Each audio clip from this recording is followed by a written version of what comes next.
Social മീഡിയയുടെ വരവോടെ സെലിബ്രിറ്റികളുടെ ഓരോ മൂമെന്റ്സും ക്ലോസായി വാച്ച് ചെയ്യുന്ന വിമർശിക്കുകയും പരിഹസിക്കുകയും ചെയ്യുന്ന രീതി പതിന്മടങ്ങ് വർദ്ധിച്ചു.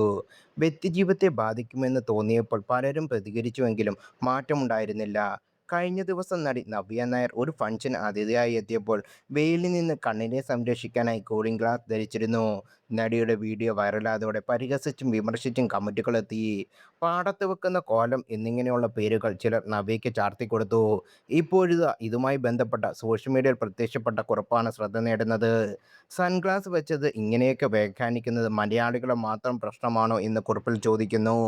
സൺഗ്ലാസ് വെക്കുന്നത് ജാട കാണിക്കാൻ വേണ്ടിയാണെന്ന് പറയുന്ന മലയാളികൾക്കിടയിലാണ് രഞ്ജിനി ഹരിദാസും പൃഥ്വിരാജുമൊക്കെ സൺഗ്ലാസും വെച്ച് മരണ വീട്ടിലേക്ക് കയറിപ്പോയിട്ടുള്ളതും അതിൻ്റെ പേരിൽ പച്ചയ്ക്ക് തെറിവിളി കേട്ടതും.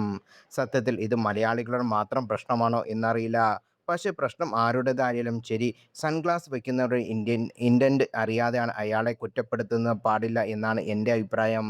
സൺഗ്ലാസ് വെക്കുന്നതൊക്കെ ഷോ ഓഫിന് വേണ്ടിയാണെന്ന് പറയുന്നതും ശരിയല്ല എന്നാണ് അഭിപ്രായം. ഇന്ന് നവ്യ നായർ ഒരു വീഡിയോ കണ്ടു. ഏതോ ഒരു പരിപാടിയിൽ അതിഥിയായി പോയതാണ്. പോയ പോക്കിൽ പുള്ളിക്കാരി സാരിക്കൊപ്പം നല്ല അസലൊരു സൺഗ്ലാസ് മുഖത്ത് വെച്ചു. ചുമ്മാ ഒന്ന് കമന്റ് ബോക്സ് കയറി നോക്കിയപ്പോഴാണ് കോമഡി. ഏതോ ഈ പാടത്ത് വെച്ചിരിക്കുന്ന കോലം സുകുമാരി ഓർമ്മ വന്നു. പഴയ ഏതോ ഒരു പടത്തിൽ ഈ വേഷത്തിലുണ്ട്. കണ്ണ് പൊട്ടിയ പോലുണ്ട്. ഒരു വടി കൂടി പിടിച്ചാൽ മതി എന്നൊക്കെ കമന്റ്. അതായത് ഒരു സൺഗ്ലാസ് വെച്ചതിനെ എങ്ങനെയാണോ വ്യാഖ്യാനിക്കുന്നത് എന്ന് നോക്കൂ. അല്ലെങ്കിൽ ആളുകൾക്ക് മറ്റൊരാൾ ലേബൽ ചെയ്തെന്നാണ് താല്പര്യം. സത്യത്തിൽ ഈ സൺഗ്ലാസ് എന്നത് ഒരു ഒബ്ജക്റ്റ് മാത്രമാണ്. പക്ഷേ അതിന് ഇങ്ങനെയൊക്കെ അർത്ഥം നൽകാനുള്ള കഴിവ് അത് നമ്മൾ മലയാളികൾക്ക് മാത്രമേ കിട്ടൂ.